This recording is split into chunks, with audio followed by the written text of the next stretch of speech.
Good evening, everyone. This is Alicia Munson and Jean Martinez from the ARC, Minnesota. We are so grateful that you've joined us here this evening for our 2018 Spring Break Legislative Update.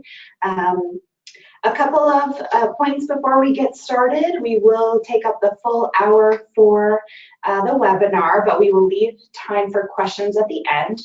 So if you have a question anytime throughout the webinar, please feel free to submit that to us. You can ask a question or you can start a chat with us via the webinar. And Jean will be keeping an eye on those. We'll leave hopefully about 5 to 10 minutes at the end so that we can address anyone's questions.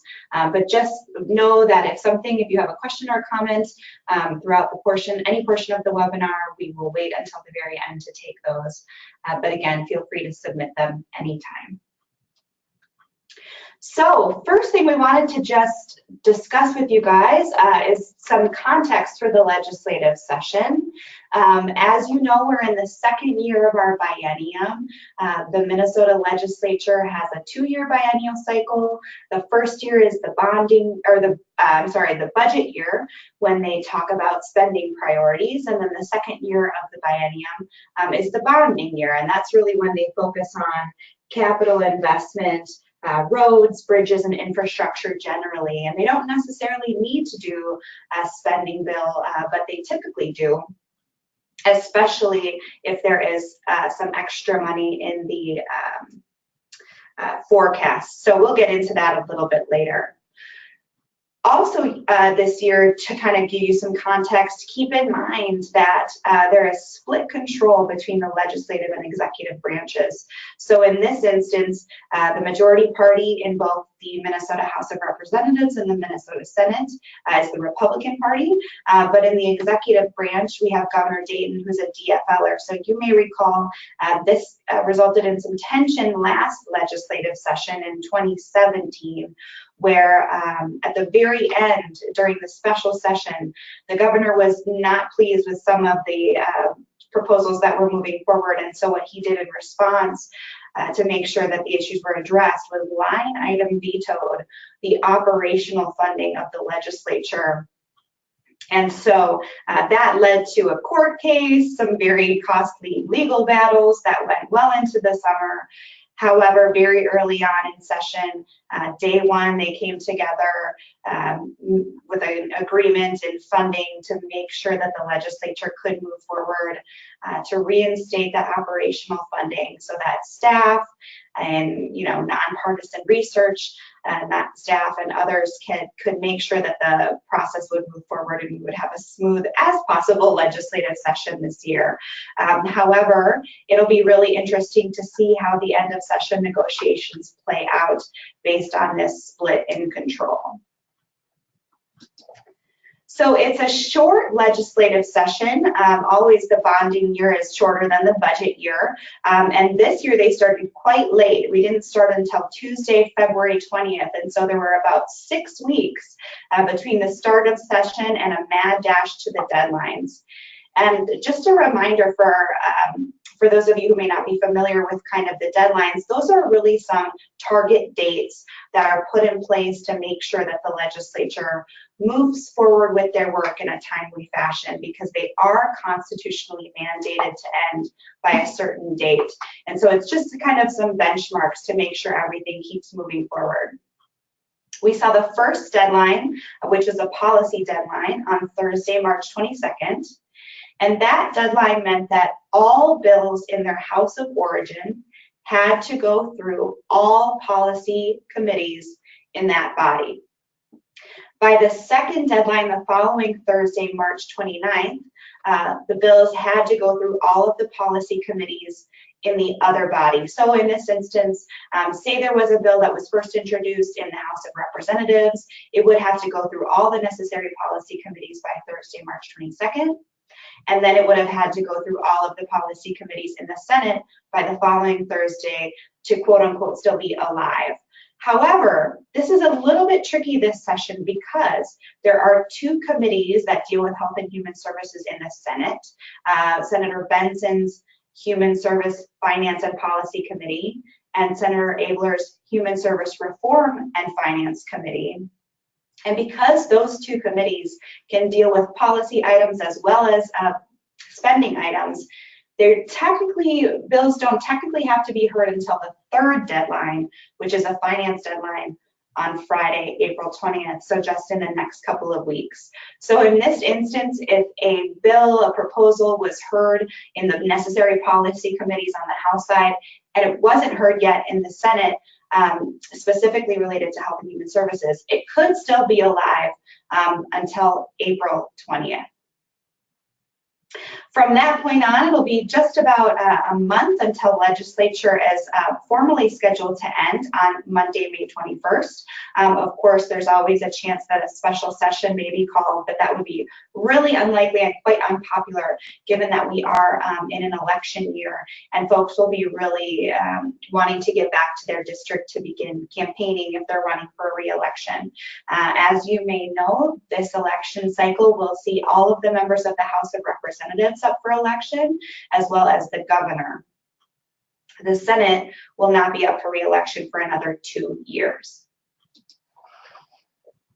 So to give you some context around the fiscal implications, what we're seeing this session, before session started, we were a bit nervous about what the fiscal state of the state would be because we saw in the November forecast there was projected a $189 million deficit. And as you guys know, those forecasts are kind of a snapshot in time that give us a picture of how our state is doing financially. And so that was a bit concerning to hear that we were facing, even though it's a small deficit, a deficit nonetheless. However, it was projected that we would likely get some additional revenue coming in from the federal government and some increases elsewhere, which we did see, therefore translate into another forecast, the February forecast, which was released in early March, actually a $329 million surplus. So that means we have a little bit of extra money to work with. Although that gives us some we're positive about that right now, but it's looking like the state will be facing another deficit in future years, so we'll have to keep an eye out for that. But for now, we're in a relatively good place. The fact that we have that surplus meant that the governor would put together a supplemental budget, kind of what his recommendations were for using some of that money that's available and his spending priorities. And what we saw that we were really pleased with was an investment in personal care assistance and self-directed staff wages, as well as some short-term appropriations for initiatives, projects that aim to recruit and retain staff in those areas. So for instance, speaking about the self-directed staff wages, well, what does that mean? As you guys may know, Consumer-Directed Community Supports, or CDCS, and the CSG program both follow the PCA program in theory. So anytime there's an increase in a rate or a wage increase for PCAs, there's also an increase that's appropriated for CDCS and CSG. So we were really happy to see that in the current fiscal year, there would be a $12 million investment there. And in the next fiscal year, 2020 to 2021, $24 million increase that would result in a 1.69% wage increase for those PCAs and self-directed staff. Now, even though that there is the budget surplus right now, we have not yet seen how that is going to translate for budget targets for specific committees. So oftentimes there's guidance given to chairs of committees about how much money that they can spend on specific proposals that move through their areas, and we are hoping to see those early next week. Now, we have heard some rumors that if there's not a zero target, there may still be a negative target for Health and Human Services. That would mean they would need to find some areas to cut. So we're really hopeful that there won't be a negative target, that there won't be a cut proposed. If so, we will certainly need to have all advocates on deck to make sure that disability services aren't harmed. But for now, we're getting some indication that there's strong support for many of the items that were included in the ARC Minnesota's legislative agenda this year. including the enhanced rate for high needs PCA. And you guys may remember hearing about this from last year. This was formerly known as the complex PCA. Now, we were really excited again to hear about that increase in PCA wages included in the governor's supplemental budget, and we were really hoping that this would be included there as well.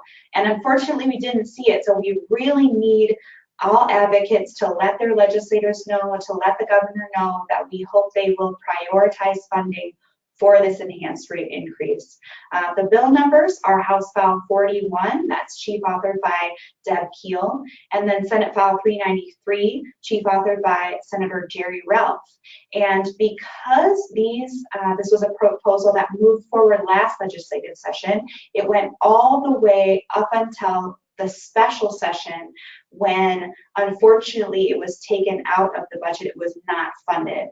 However, that left us in a really good place to begin our advocacy this year because the bills were still alive in committee. We didn't need to go through the process of introducing new bills, finding authors and all of that.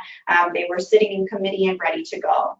And so we had a hearing in the Senate, and we will have another hearing coming up in the House, the Health and Human Services Finance Committee, next Tuesday, April 10th.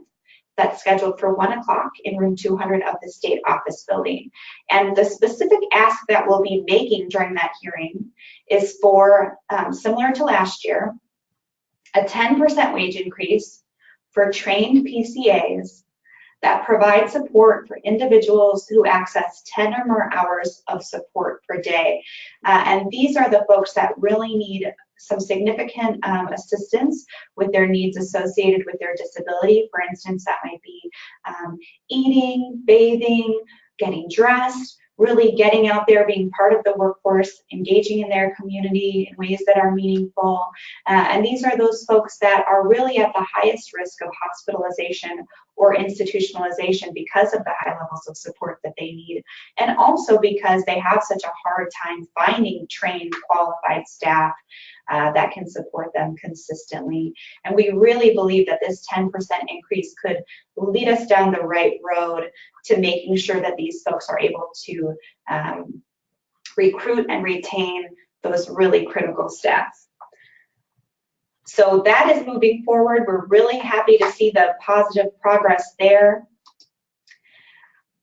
We were also hoping that in the governor's supplemental budget, there would be included funding for the Best Life Alliance proposal. And those bill numbers are House File 3191, led by Representative Schumacher, and Senate File 2889 by Senator Utke. Now, we're currently quite concerned about the state of home and community-based services, the disability waiver rate system. As you may recall, the Best Life Alliance was formerly the 5% campaign, which got off the ground in about 2013. And since 2013, we saw some investments in our home and community-based service system of about a 7% increase in funding, which was fantastic because rates for those services were very, very low. However, in February of this year, the Federal Centers for Medicare and Medicaid Services, or CMS, indicated to the Department of Human Services that this ongoing investment would be denied, that they were cutting back on the 7% cut because it was considered quote unquote duplicative of some other rate increases that had been provided. They called those stacked rates. And so that means a 7% cut to home and community-based disability services that would take effect on July 1st of this year, unless the legislature acts this session. So as you guys know, stopping the 7% cut will be critical to ensuring the stability of our home and community-based service system that helps people with disabilities live and work in settings of their choice, and to invest, of course, in the direct support professional workforce across Minnesota, because we know that we're seeing certainly a workforce shortage there. So again, we're really grateful that Representative Schumacher and Representative Utke have taken up this effort. We really encourage you to reach out to all members of the legislature and ask them to stop the 7% cut. That's really the ask that the Best Life Alliance is moving forward with this session, and need your help to make sure that this is a spending priority for members of the legislature this year.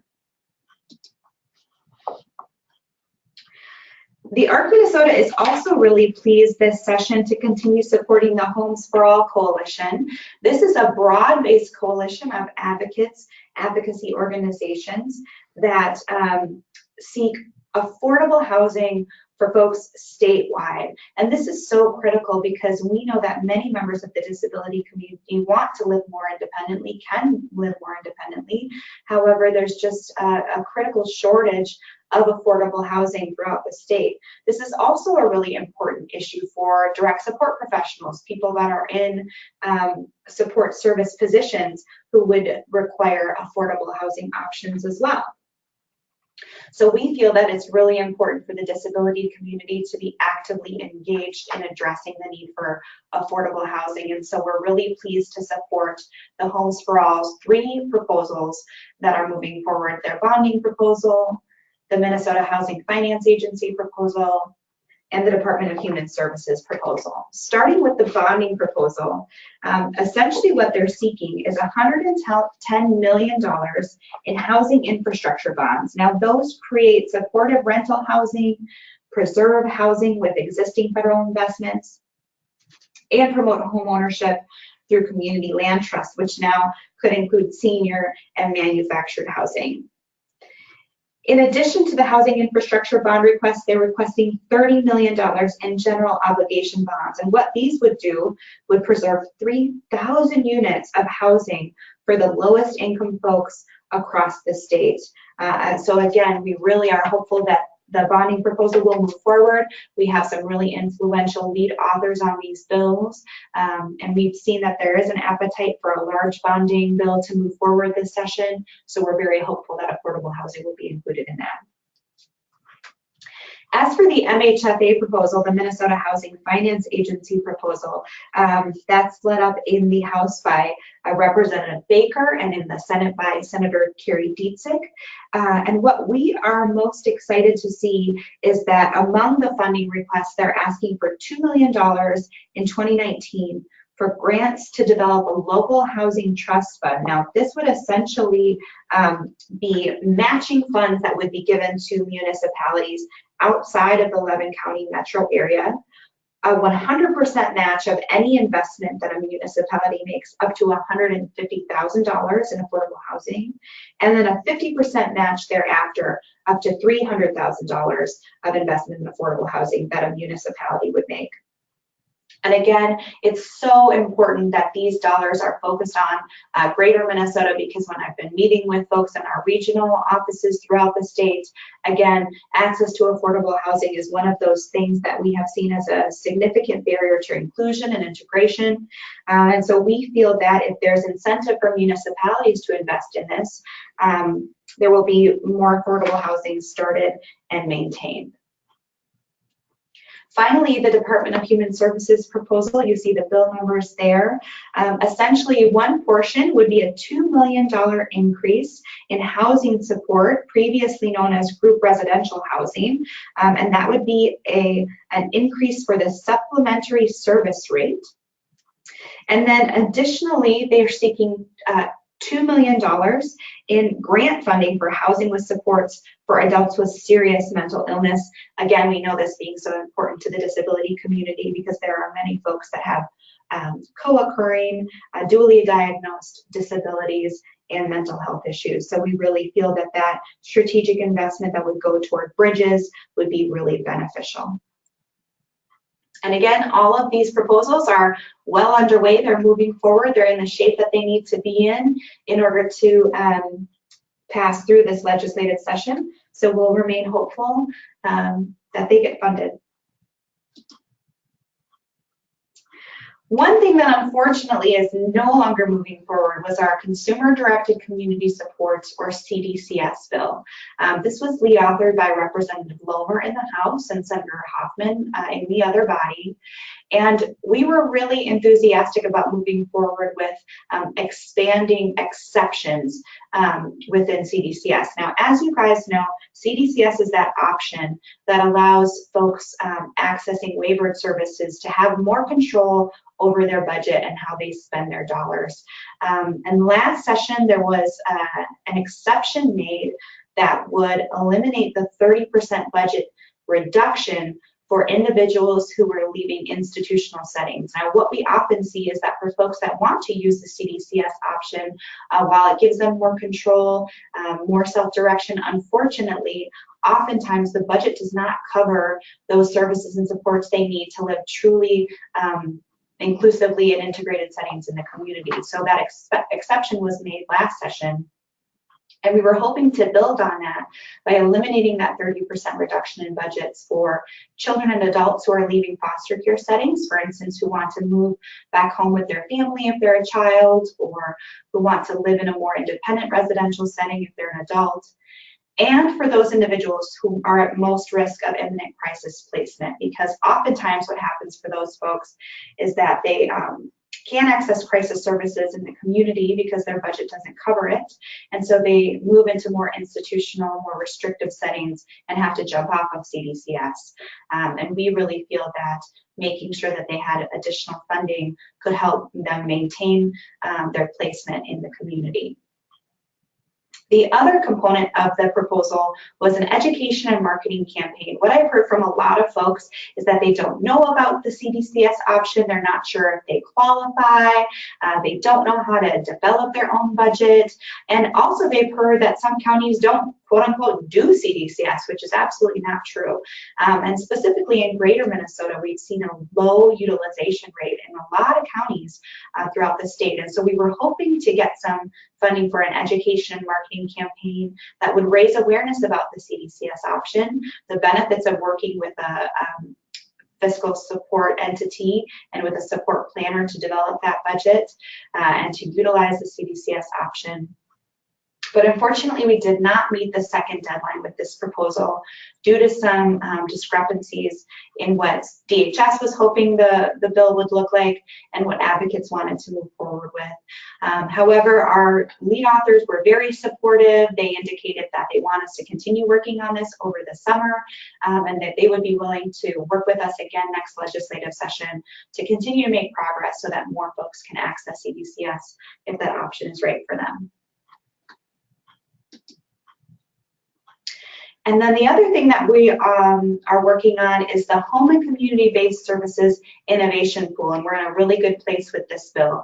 As you guys may recall, the HCBS Innovation Pool is a pot of funding that's available for projects and initiatives with 3 specific goals in mind: helping people access competitive integrated employment, helping people move into more independent residential settings, and just generally feel more included in their communities. And they do this by providing funding for micro grants, which are small portions of money that are given directly to an individual with a disability. Some small grants that are available to a wide variety of applicants and potential grantees. I believe that's up to about $20,000. And then large grants that are for providers and advocacy organizations throughout the state that want to take on some bigger projects or initiatives. And those are up to about $50,000. And this is really important for the ARC Minnesota because we actually access Home and Community-Based Services Innovation Pool funding to make sure that we can maintain our Minnesota Microgrant Partnership as well as our Working Life Alliance program. So I testified alongside our Minnesota Microgrant Partnership Marketing Director, Susan Sohaki, in the Senate several weeks ago. And now we have another hearing coming up in the House Health and Human Services Finance Committee next Wednesday, April 11th at 1 o'clock in room 200 of the state office building. So we're really hopeful that we'll get some support for this. We simply want to maintain the current level of funding for the Home and Community-Based Services Innovation Pool. There was a temporary $2 million increase appropriated last session. Again, that was time limited, and we want to make sure that that funding is added into the base so it's ongoing and it's available to potential grant recipients in the future. Something else that we're tracking that's been on our legislative agenda, of course, is special education. And we are really proud to work with the Coalition for Children with Disabilities. And we are excited to see included in the the education omnibus bills, that's House File 3315, Representative Erickson's the lead on that, and Senate File 3086, led by Senator Pratt, that there is language around non-exclusionary disciplinary practices. This is something that the Coalition of the ARC has been working on for many, many years. And those non-exclusionary disciplinary practices could include positive behavioral interventions and supports and alternative education services that would be made available to a student before being removed from class or beginning dismissal proceedings. We see oftentimes that students with disabilities, students with mental health challenges are suspended and expelled from school at a higher rate than some of their peers who don't access special education services or mental health services. And so we really feel that these non-exclusionary disciplinary practices are important to make sure that students stay in the classroom. Now, we are really happy with the language that's currently in the Senate version, happy with what's in the House version too, but the Senate version takes it a little bit further, mandating some notification to parents when a student is suspended, and then also mandating the provision of minimum education services as well as mental health screening if a child is suspended so that they can stay on track with their education goals. Also within the special education realm this session, we've heard a lot of discussion about special education funding and specifically the cross subsidy. So included in these omnibus bills are in the Senate, a legislative task force, and in the House, a stakeholder working group that would look at special education funding and ways to quote unquote reduce costs associated with the cross subsidy. We prefer the structure of this in the House proposal because it formally includes organizations like the ARC of Minnesota and actually 2 students who access special education services to provide some formal recommendations to the legislature, a 10-year plan for reducing those costs. And, you know, part of the conversation that's been really important is to not just look at how to across the board reduce those costs, but do it in strategic ways that's most beneficial for the students. For instance, early intervention that can help someone be in a streamlined classroom is really important. And so we appreciate the way this stakeholder work group is structured so that people who are really the experts in these areas can provide input rather than a legislative task force that only has formal membership from members of the legislature that would seek input from outside sources. So we're really hopeful that when legislators in the House and Senate come together to kind of find a compromise on this language, they will adopt the stakeholder work group language.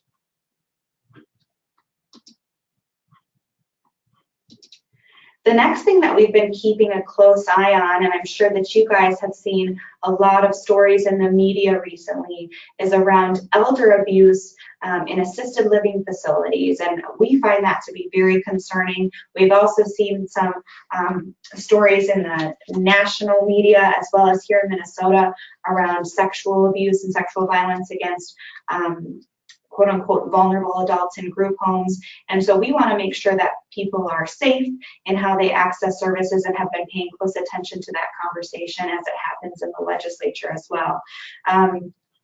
But there are many different proposals moving forward, some that we're really supportive of, and that would be House File 3308 led by Representative Keel and Senate File 3103 by Senator Ralph.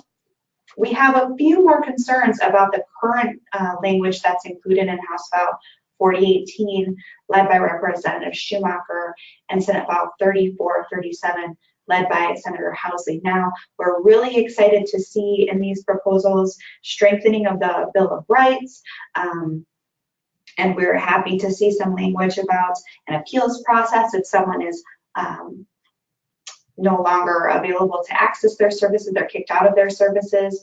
But what we are concerned about is some other proposals that would impact, maybe have some unintended consequences on people with disabilities that live in assisted living facilities and registered housing with services. And now if you think about registered housing with services as those settings where people access customized living services, we know that there are over 4,000 individuals on the CADI and BI waivers in those settings, so many people would be impacted. One of the things that we're concerned about, again, an unintended consequence would be the placement of electronic monitoring devices in private rooms. We're just concerned about how that might impact the privacy of folks that are living in those settings, and making sure that they really are the ones that have the most control over their choices and what they do in their private spaces. Another piece of language that we're a bit concerned about is the current definition change to interested persons that would expand the statutory decision-making authority to more individuals.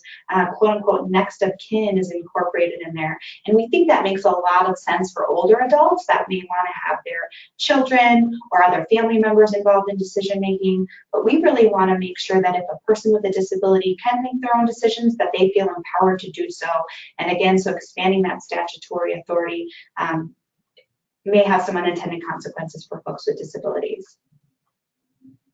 Included in both the proposals that you see here and the companion bills in the other body, there are proposed task forces and work groups that would look at issues like the development of an assisted living licensure, as well as assessing crimes against vulnerable adults. And we think that's really important to do. However, they're lacking representation from the disability community. And so we're working with the authors to try to make sure that a disability community representative, possibly from the Minnesota Council on Disabilities, is included in any task force or working group that's developed in response to elder and vulnerable adult abuse prevention. We had a really positive meeting with folks from DHS, folks from the elder justice space, as well as some folks in housing a couple days ago. And so we know that they're willing to work with us on amending some of the language to address our concerns. So we're really pleased about that. The next thing we're keeping an eye on, that I'm sure you guys are as well, is the progress around electronic visit verification. And as you may know, this is a mandate that comes from the federal government, the 21st Century Cures Act, to establish electronic service delivery systems that track or record personal care service provision. And essentially, this has been a really big topic of conversation because folks expressed concerns over the summer and fall when DHS held some stakeholder feedback groups about what this would look like, how it would be implemented, what are, if any, implications for personal security and data privacy. And so we were thinking that some funding to implement this new EVV system would be included in the governor's supplemental budget, but it was not there. So Representative Zerwas at this point is moving forward House File 4206 that makes some statutory changes to what's currently in law around electronic visit verification, and ultimately we'll seek some funding to implement this system based on recommendations that came from those stakeholder working groups. Although right now we have not yet seen a Senate companion filed, we do expect that that will move forward. And if it doesn't, the downside is that while DHS would maybe have some additional time to work with folks that would be impacted by this and make sure that people are as comfortable as possible with implementation, they would incur a charge essentially from the federal government for not moving forward with this on time. So I think it's important that something moves forward this legislative session so the state doesn't have to pay back the federal government for that delay in implementation. Something else that we're keeping an eye on is the ARM policy bill. As you know, ARM is the Trade Association of Residential Service Providers in the state. They put forth their policy bill, House File 2911 and Senate File 2483, that had some technical and policy changes around the corporate foster care moratorium, mandated discussion of technology supports, et cetera, et cetera. But we saw in a Senate committee last week some additional language that was added on, essentially making the original ARM policy bill a vehicle for some other language in the version A5. And what that language does extends the deadline for completing community support plans and coordinated service and support plans, removes home care nursing from MIN-choices. It also makes it possible for people who would elect to use the legacy assessment to access PCA services, go that route. And then finally, it would allow people receiving Rule 185 case management, or essentially folks with intellectual and developmental disabilities on a DD waiver, to decline a formal reassessment and rather have have a discussion annually included in a service plan around the services and supports they access, rather than going through again the formal MIN-choices assessment. So we're keeping an eye on that as it moves forward, make some big changes outlined there, and it'll be interesting to see if that language included in the amended Senate version is picked up in the House. That'll likely be something, again, that they'll have to come back together and talk about to find final compromise language. Now, to give you guys kind of a scope of how many bills that have been introduced, it's again been a very short session, just about 8 weeks, and there have already been over 4,000 bills introduced. And so that's just a very small sliver of the items that we're tracking. If there's something that we did not mention that you're keeping an eye out about, or you have questions about, feel free to reach out to us. Two of the items that we've seen come forth that we have the most significant concern around is one, language that would establish prescribed pediatric extended care centers. Licensing was passed last session that would allow for these services to get up and running, that would be prescribed by a physician for children and young adults up to age 21 who qualify for home care nursing, that have very complex medical needs or needs associated with a disability, to be served in these settings for up to 14 hours a day for 6 days a week. And we certainly want to acknowledge that the proponents behind this proposal have positive intent. They really are concerned about the trend of children and young adults remaining in the hospital far past their point of possible discharge because they can't access home care nursing staff in their home. However, we've come so far as a disability community, and seeing that children with complex needs can be served in their home, can get the right supports, and grow up alongside their family members at their homes. And so we really feel like investing this funding in the workforce crisis is far more strategic and far more beneficial in the long run than using it to develop congregate care centers. And this proposal this session would seek an amendment to the state plan to fund these services. Then they would have to identify other sources of funding to kind of build the bricks and mortar. And we're just having conversations with legislators right now, with family members about the concerning implications of a proposal like this and how it starts progress down the wrong road in disability services. The other issue that we have significant concerns about are Medicaid work reporting requirements that have been introduced as House File 3722 with the lead author of Representative Fenton, and then Senate File 3611, lead author Senator Johnson.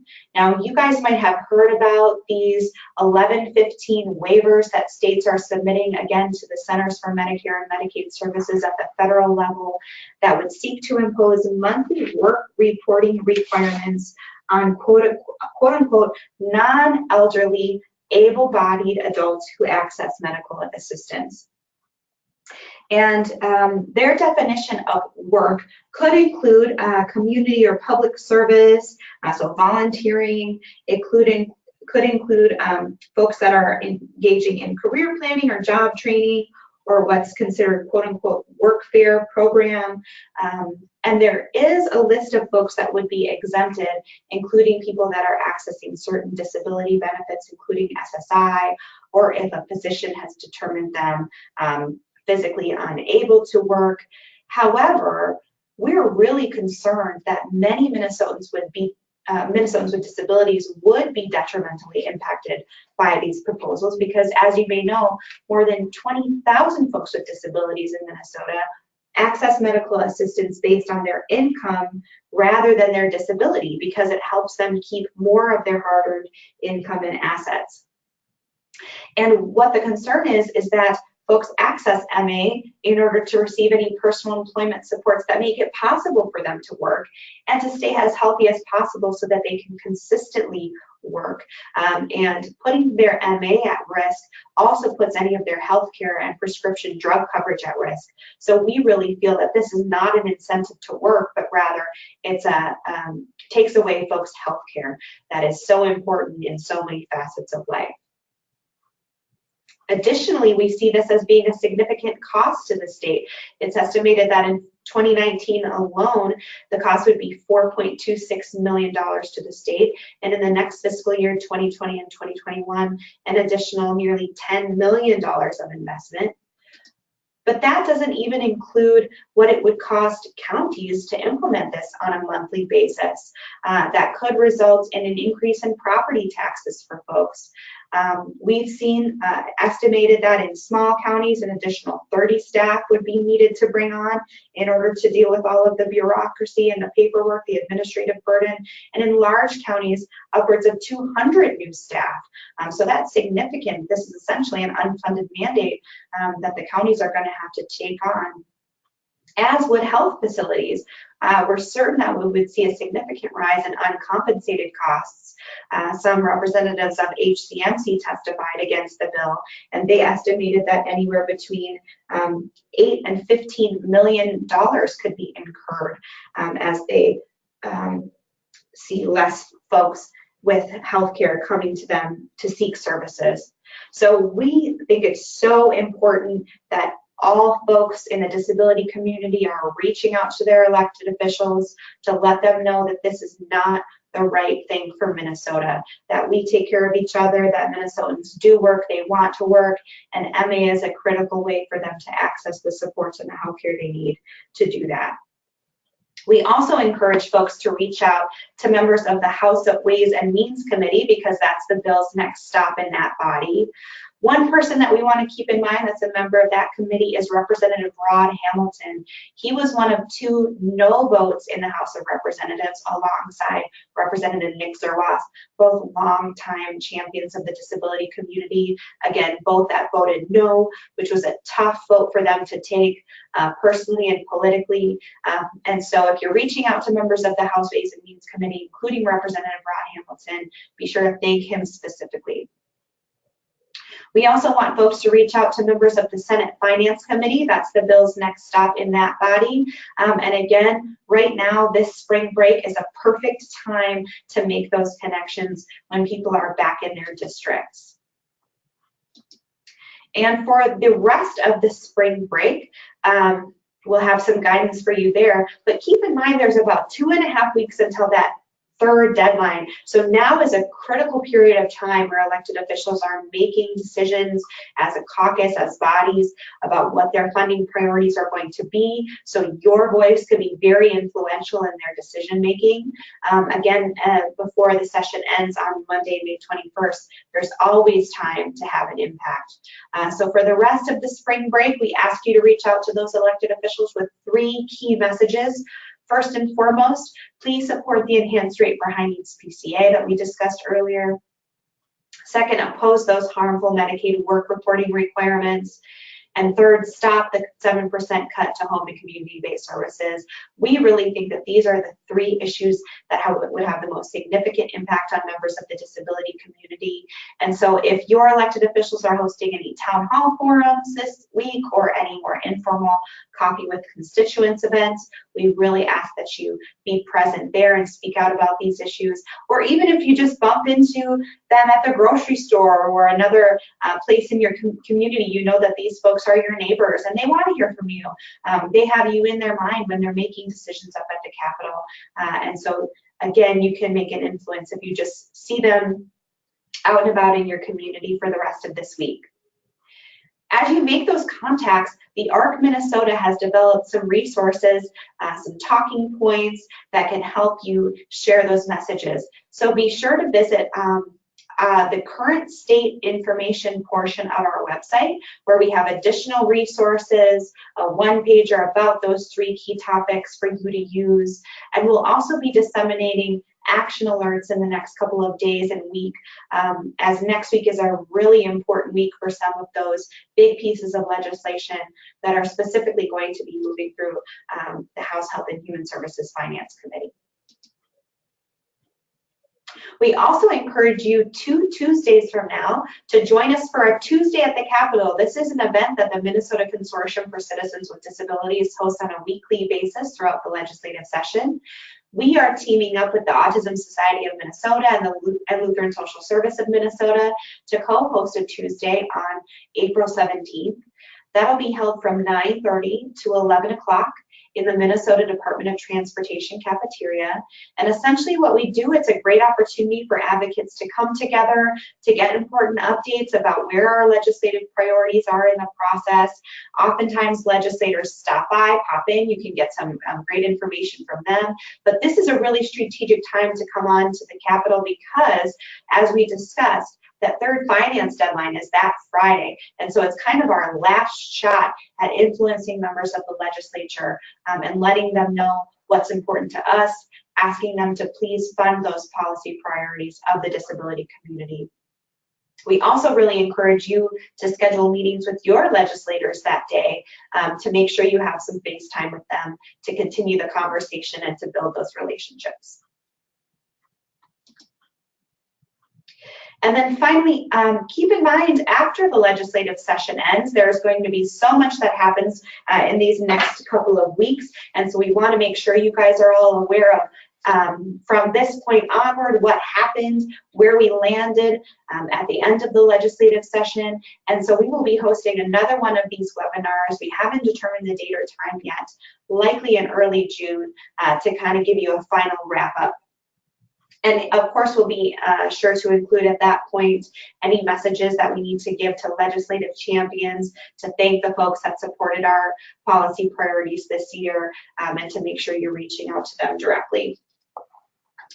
And also keep in mind that, as we mentioned, this is an election year, and so the ARC Minnesota is already well underway in establishing a robust Get Out the Vote, or GOTV, plan to make sure that folks understand the importance of voting, to get registered to vote, to be connecting with candidates, and more.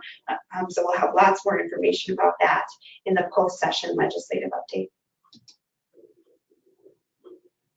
Now we've just got a little bit more time before we wrap up the webinar. And so, Jean, were there any questions that came through? There's no questions, but I don't know, maybe we can unmute people and see if people have any questions. Yeah. So you guys are no longer muted. So if you have any questions that you wanted to ask, I think you can just go ahead. And if your microphone on your computer is enabled, you can just go ahead and let us know.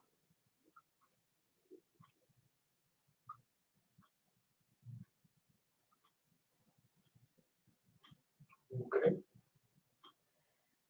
Well, if you don't have any questions this evening, here's our contact information. Again, Alicia Munson, the Public Policy Director with the ARC Minnesota. My email address is there. My colleague, Jean Martinez, Senior Advocate, his email address is listed. And if there's something that we discussed this evening that you want more detail about, again, if there's something that we didn't address that you guys wanted us to discuss, please don't hesitate to reach out. We'd be happy to answer any questions you may have or provide additional information. And with that, I think we'll wrap up our webinar a little bit early. You guys have a little extra time in your evening. Thanks again so much for participating this evening, and we hope to hear from you soon. Thanks for all of your advocacy.